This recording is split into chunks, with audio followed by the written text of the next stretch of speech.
ശബരിമല സ്വർണ്ണക്കൊള്ളയുമായി ബന്ധപ്പെട്ട് പഞ്ചലോക വിഗ്രഹക്കടത്തിലെ പങ്കാളിത്തം സംശയിക്കുന്ന ദിണ്ടിഗൽ സ്വദേശി ഡി മണിയെ SIT നാളെ വീണ്ടും ചോദ്യം ചെയ്യും. ഡി മണിക്ക് സിം കാർഡ് എടുത്തു നൽകിയ ബാലമുരുകനെയും നാളെ ചോദ്യം ചെയ്തേക്കും. ഇരുവരെയും ചോദ്യം ചെയ്യുന്നതിലൂടെ കൂടുതൽ നിർണായക വിവരങ്ങൾ ശേഖരിക്കാൻ സാധിക്കുമെന്നാണ് അന്വേഷണ സംഘം കരുതുന്നത്. കൂടുതൽ വിവരങ്ങളുമായി ഞങ്ങളുടെ പ്രതിനിധി ദേവിക ചേരുകയാണ്. ദേവിക, ഈ ദിണ്ടിഗൽ സ്വദേശിയായ ഡി മണി, MS മണി എന്നൊക്കെ പറയുന്ന വ്യക്തി, അയാളെ SIT ചോദ്യം ചെയ്താണ്. അയാളുടെ സ്ഥാപനങ്ങളിൽ വീട്ടിലൊക്കെ പോയി റെയ്ഡൊക്കെ നടത്തിയതാണ്. അദ്ദേഹം മാധ്യമങ്ങളോടൊക്കെ, ഈ മണി എന്ന് പറയുന്ന ആൾ മാധ്യമങ്ങളോടൊക്കെ പറയുന്നത്, ഈ പറയപ്പെടുന്ന സ്വർണ്ണക്കൊള്ളയുമായി ബന്ധപ്പെട്ട ആ മണി ഞാനല്ല, ഞാൻ ഡി മണിയല്ല, MS മണിയാണ്, എനിക്കിതിൽ യാതൊരു പങ്കുമില്ല എന്നൊക്കെ അയാൾ പറഞ്ഞതാണ്. ഇപ്പോൾ അയാളെ വിളിപ്പിച്ചിട്ടുണ്ട്, തിരുവനന്തപുരത്തേക്ക് വിളിപ്പിച്ചിട്ടുണ്ട് SIT. എന്താണ് SIT ഉദ്ദേശിക്കുന്നത്? ഇയാൾ തന്നെയാണോ ഈ വ്യവസായി പറഞ്ഞ മണി? അക്കാര്യത്തിലെങ്കിലും SIT ഒരു ഉറപ്പ് വരുത്തിയിട്ടുണ്ടോ?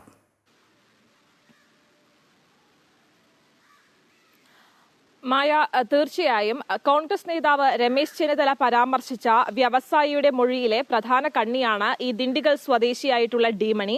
മായ സൂചിപ്പിച്ചതുപോലെ തന്നെ ആദ്യം ഒരു ആശയക്കുഴപ്പമുണ്ടായിരുന്നു. കാരണം താൻ ഡി മണിയല്ല, MS മണിയാണ് എന്ന കാര്യമാണ് SIT ചോദ്യം ചെയ്യുന്ന വേളയിലും അതിനുശേഷം മാധ്യമങ്ങളോടുമെല്ലാം ഈ വ്യവസായി ആവർത്തിച്ചത്. പക്ഷേ SIT പറയുന്നത് ഈ രമേശ് ചെന്നിത്തല പരാമർശിച്ച വ്യവസായിയോട് ഈ ദിണ്ടിഗൽ സ്വദേശിയായ ഡി മണിയെ ചോദ്യം ചെയ്യുന്ന വേളയിൽ എടുത്ത ഫോട്ടോസ് കാണിച്ചിരുന്നു. അങ്ങനെ ഇദ്ദേഹത്തെ തന്നെയാണ് ഇയാൾ ഉദ്ദേശിച്ചത് എന്ന കാര്യം SIT സ്ഥിരീകരിച്ചിട്ടുണ്ട്. പേരിൽ മാത്രമാണ് പിശക് പറ്റിയത്, ശരിയായ വ്യക്തിയെ തന്നെയാണ് തങ്ങൾ ചോദ്യം ചെയ്തത് എന്ന നിലപാടിൽ തന്നെയാണ് SIT ഉറച്ചു നിൽക്കുന്നത്. ഈ ഡി മണിയുടെ ഒരു സാമ്പത്തിക വളർച്ച എന്ന് പറയുന്നത് വളരെ പെട്ടെന്നുള്ളതായിരുന്നു. അത് തന്നെയാണ് SITയിൽ ഒരു ദുരൂഹത അവശേഷിപ്പിക്കുന്നതും ഇത്തരത്തിൽ ഇയാളെ കസ്റ്റഡിയിലെടുത്ത് ചോദ്യം ചെയ്യാൻ പ്രേരിപ്പിക്കുന്നത്.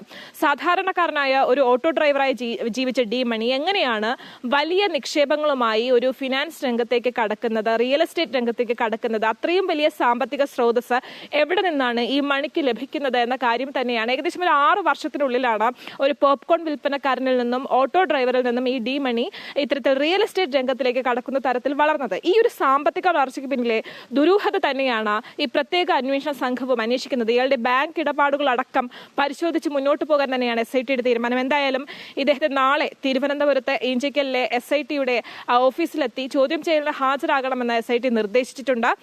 ഈ ഒരു സിം കാർഡ്, ബാലമുരുകൻ എന്ന് പറയുന്ന സുഹൃത്ത് തനിക്ക് നൽകിയ സിം കാർഡ് ദുരുപയോഗം ചെയ്താണ് തന്നെ ഈ കേസിൽ കുടുക്കിയത് എന്നൊരു വാദമാണ് ഇയാൾ ഉന്നയിക്കുന്നത്. ഈ ബാലമുരുകനെ അടക്കം ചോദ്യം ചെയ്ത് മുന്നോട്ട് പോകാൻ തന്നെയാണ് SIT തീരുമാനിച്ചിട്ടുള്ളത്. മായ ാണ് വിവരങ്ങൾ നൽകിയത്.